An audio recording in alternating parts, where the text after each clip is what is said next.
abogado talaga ng Pogo na ito, si dating Sec Harry Roque. Yes, ma'am. Si Secretary Roque po ay nandun, hindi naman po siya pre-pressure, hindi naman po. Siya din lang po ay nakikiusap na kung maaari lang ay matulungan yung si Cassandra Ong. Malinaw na legal siya. So, hindi siya nagsabi ng totoo sa media. Nagsinungaling siya sa media. To PAGCOR, Chairperson Tenco, please. Sir, I wish to go straight to the point. In your media interview, sinabi niyo po na may opisyal ng gobyerno, specifically a former cabinet official who lobbied on behalf of illegal POGOs.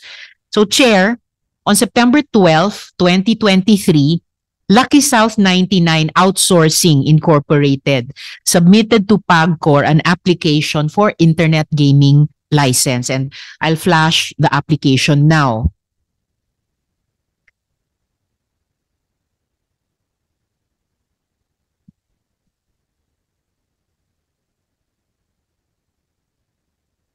Yung ifa-flash po, ito po yung ni-raid na Pogo ng PAOK sa Porac, kamakailan lamang. Chair Tenco already wants to answer. Okay. So while we're uploading that application letter, so Chair, baka gusto niyo na pong sagutin yung tanong ko tungkol dun sa former cabinet official who lobbied on behalf of illegal POGOs. Magandang umaga po. Magandang umaga po. Risa.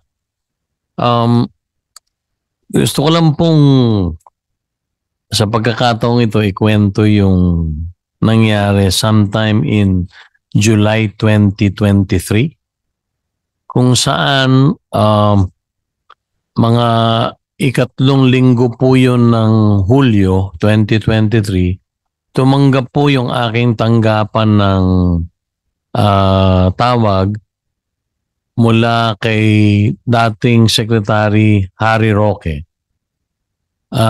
Doon ay humihingi po siya ng appointment sa akin. So, nung pong ika-26 ng Hulyo 2023 din, nagkaroon po ng pagkakataon na bimisita po sa aking tanggapan sa PAGCOR nung po'y nasa Ermita pa kami. Siya po'y bigyan ng appointment at siya po ay dumating sa aking tanggapan. Kasama ko po noon na sa akin tanggapan ay si Attorney Jessa Fernandez na nandito rin naman. Siya po ang head ng OGLD. Dumating po si dating Secretary Harry Roque kasama po ang isang babae at ipinakilala po niya sa amin ni Attorney Jessa. Ang babaeng yun ay si Cassandra Ong. At sa kanya pong pagpapakilala sa amin ay sinabi po niya na may problema po na hinaharap si Binibining Cassandra Ong at ito ay nauukol sa kanyang pagbabayad ng lahat ng mga billing ng kumpanyang kinakatawan niya sa PAGCOR. So, tinanong ko po si Binibining Cassandra Ong kung ano ba yung problema. At ang sabi po niya, siya daw po ay nagtiwala sa kanilang authorized representative na nagngangalang Mr. Dennis Conanan. At yun daw po 6 na buwan na dapat ibinabayad nilang mga buwis sa PAGCOR ay binibigay niya kay Ginoong Conanan para ibayad sa PAGCOR. At bukod daw po doon sa mga buwanang mga dapat bayaran sa PAGCOR, ang sabi po ni Binibining Cassandra Ong ay may sinisingil pa raw ng mga additional fees na fines and penalties si Ginoong Dennis Cunanan sa kay Cassandra. So ang kwento po niya, buwanan po ibinibigay niya yung pera kay Ginoong Dennis Cunanan at pinaniniwalaan niya na yun ay ibinabayad sa PAGCOR. Kaya nagulat daw sila nang magpadala po ng sulat ang tanggapan ni Attorney Jessa Fernandez sa kanila na nagsasabing meron silang arrears na 6 na buwan. Himigit kumulang po yun sa $500,000 US dollars. So, sabi ni Cassandra, sa aking naalala, Chairman, ang totoo po habang tayo'y nag-uusap, meron na pong nagbabayad sa Land Bank of the Philippines sa account ng PAGCOR para po yung arrears na himigit kumulang sa $500,000 US dollars ay mabawasan. So sabi ko sa kanya, bakit ka nagtiwala kay Ginoong Dennis Cunanan at hindi ka na lang nagbabayad ng diretsyo sa Land Bank of the Philippines account ng PAGCOR?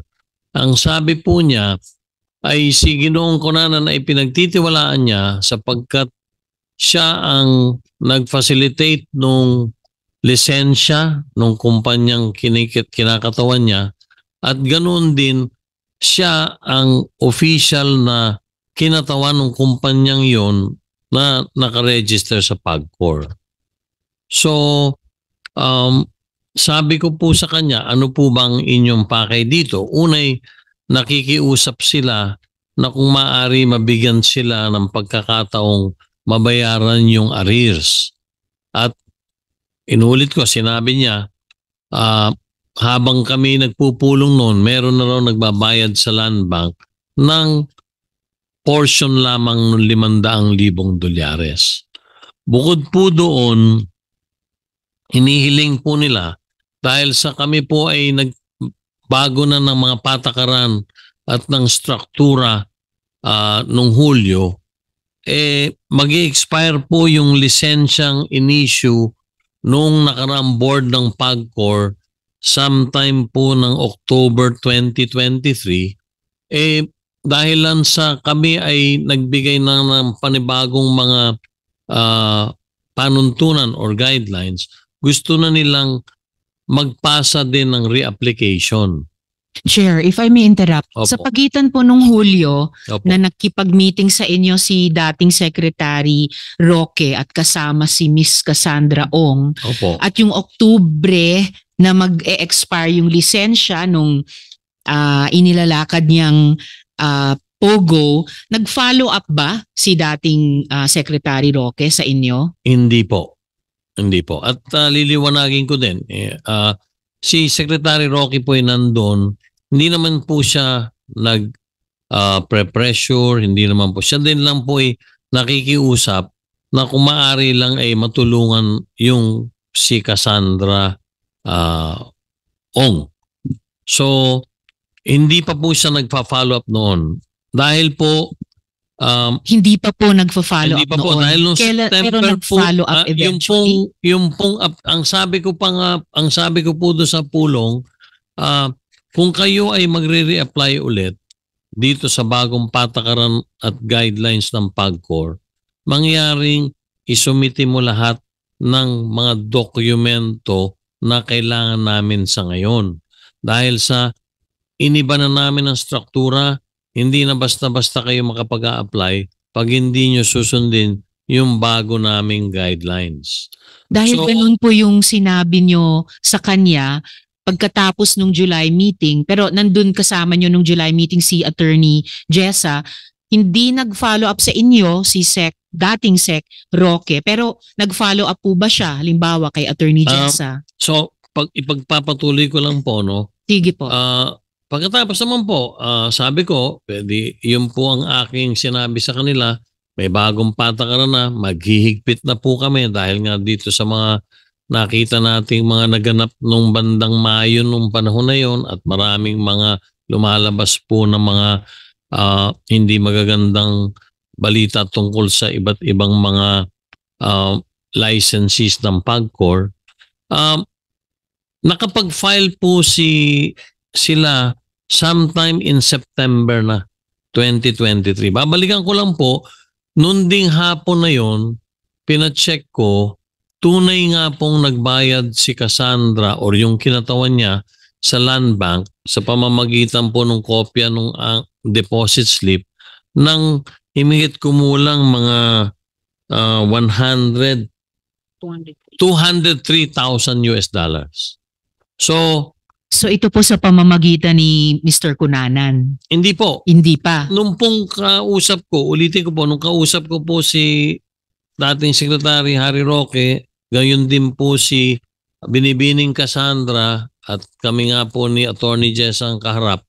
Sabi po niya, habang nakikipag-usap po sila sa akin, meron na pong kinatawan na nagbabayad sa land bank.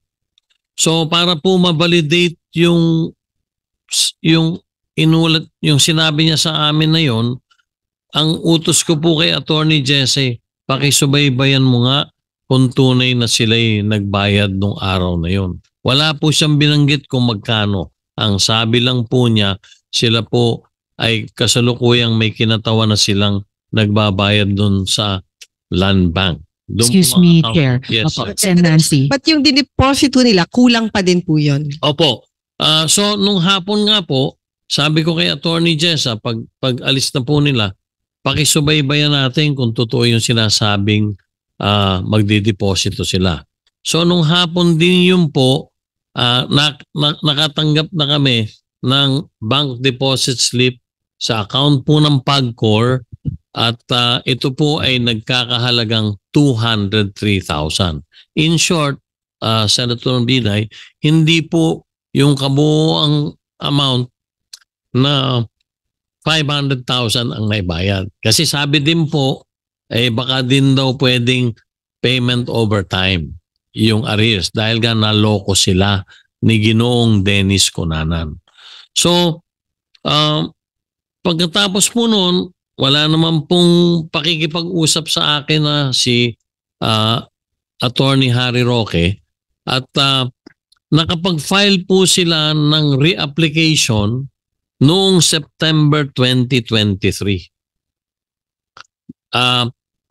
At doon po nakita na nung panahon ng nakarang administrasyon ng PAGCOR, ang lisensya po nila ay para sa 3,000 metro kwadrado lamang. Pero dito po sa reapplication nila na natanggap po namin noong September 2023, 9,000 metro kwadrado na po ang ina-applyan nila. So triple na po sa original. 3 beses po doon sa original na napagkaloob sa kanilang lisensya ng PAGCOR nung panahon po nung nakarang administrasyon. So, doon po, prinoseso na po yung application nila. At marami po silang mga kulang na mga iba't ibang mga dokumento dahil naghihigpit na po kami. After doon po, diretso na pong tumatawag si Attorney Roque or nakikipag-ugnayan kay Attorney Jessa Fernandez. Ilang beses po tumawag si dating Sec Roque kay Attorney Jessa? Pwede po bang si Yes, Attorney Fernandez po ang aking pasagutin dahil siya, sa kanya po diretsong nagfa-follow up si Attorney Roque. Sige po, Attorney. Madam Chair. Before Attorney Jessa, Sen. Nancy. To reiterate, Opo. after nung meeting na yun, never nyo na ho nakausap. Hindi po, wala na po. At ulitin ko din po, hindi po naman niya ako pressure. Kumbaga, bilang abogado siguro, bilang kliyente niya, nagfa-facilitate lang at nakikiusap po siya. So parang sinamahan niya lang po Sinamahan po niya. Maliwanag po yun dahil doon ko po nakilala si Binibining Cassandra Ong. Doon nga pala, tinanong ko rin, I may just, ma'am, bakit po si Dennis Cunanan ang inyong representative kung kayo naman ang talagang nagpapatakbo niyan. Noon daw pong panahon na nag-a-apply sila ng lisensya, siya daw po ay inadvisean ng kanyang abogado at ng PAGCOR na baka masyado siyang bata na maging authorized representative sapagkat nung panahon po na yon, noong 2020, kung di ako nagkakamali, ang banggit po niya sa akin, siya'y 19 na taong gulang lamang. Teenager. O, Sino so, pong abogado niya na nag-advise? wala pong sinabi sila eh. Kaya sabi niya, ang pinili po namin ay si Mr. Dennis Cunanan na lang ang maging authorized representative ng kumpanya dahil siya naman ang nagpa-facilitate ng lisensya namin sa PAGCOR. Yun po ang ano niya. So, kung pahintulutan niyo po, sa akin po, sa tanong ni Senator Binay, hindi na po nakipag-ugnayan si Attorney Harry Roque. Si Attorney Jessa po na siyang head ng licensing, siya po ang nakakausap or nakaka-text,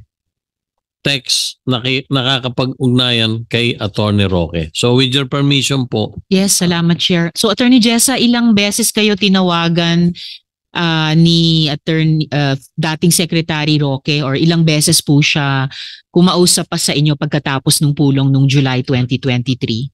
Ma'am, sa pagkakatrace ko po, 5 times po siya tumawag. Nagtatanong lang naman po siya kung ano po yung mga lacking documents na kailangan pang i-comply. Then sinendan ko po siya ng listahan kung ano pa po yung kailangan nilang i-comply at nag-reply po siya doon ng salamat. And then isang beses din po nag-message po siya na ini-inform lang po ako na nag-retain po sila ng lawyer for the AMLAC filing at it will be filed in 3 weeks latest. Thanks and FYI. Then, 2 beses po na tawag niya, hindi ko po nasagot dahil po meron po akong meeting. And then, isang beses po ay nagpa-follow up po ulit siya kung ano po yung status ng application nila ng Lucky South. Yun lang. So, lahat-lahat po, Attorney Jessa, may isang text si dating Sec Roque, may 5 tawag na nakapag-usap kayo, plus 2 tawag na hindi nyo nasagot yung tawag nila, plus isang follow-up pa. So lahat-lahat, 9 beses siya, si dating Sec Roque, nag-follow up sa inyo.